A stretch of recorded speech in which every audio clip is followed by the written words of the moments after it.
Ils sont là tout autour de nous. On les devine parfois. Ils nous attaquent, on les chasse, on les mange, ils nous dévorent. On les voit peu, mais on les entend. Pas si bête, une chronique sur le monde sonore animal.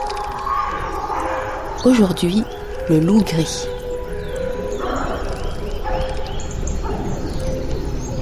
Quand on parle du loup, on voit ses grandes dents, tant cet animal a mauvaise réputation.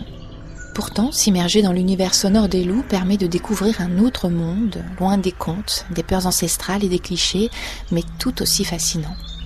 Le loup gris, venu d'Italie, est arrivé naturellement en France en 1992, en passant par les Alpes.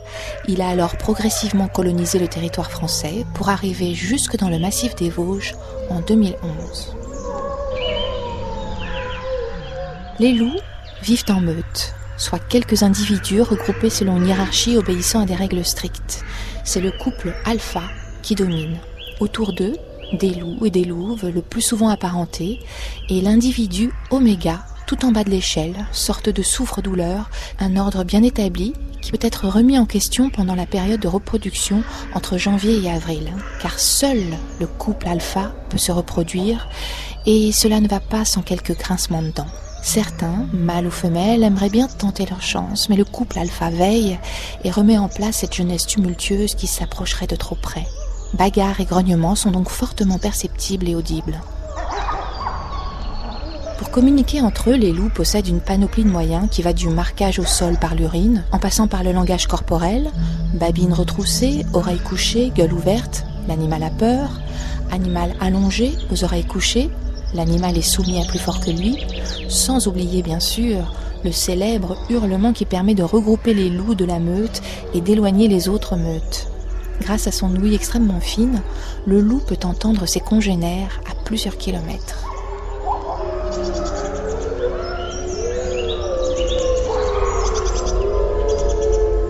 Un chorus que l'on peut entendre à l'aube et au crépuscule, essentiellement en période de reproduction, et qui commence par le hurlement d'un individu, rejoint par un autre, et ainsi de suite, pour obtenir un chœur qui s'arrêtera d'un coup. Le hurlement est plus ou moins modulé en fréquence, plus ou moins long selon les loups, et nous permettrait d'identifier précisément chaque animal.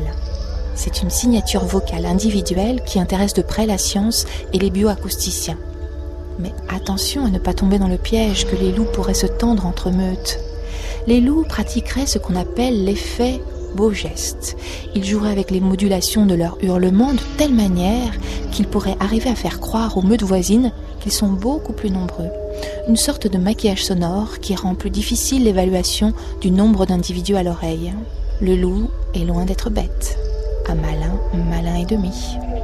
Pas si bête, une chronique de Céline Duchesnay avec la complicité de Morgane Papin, du CRO et de la Sonothèque du Muséum national d'histoire naturelle. Réalisation Laurent Polleret.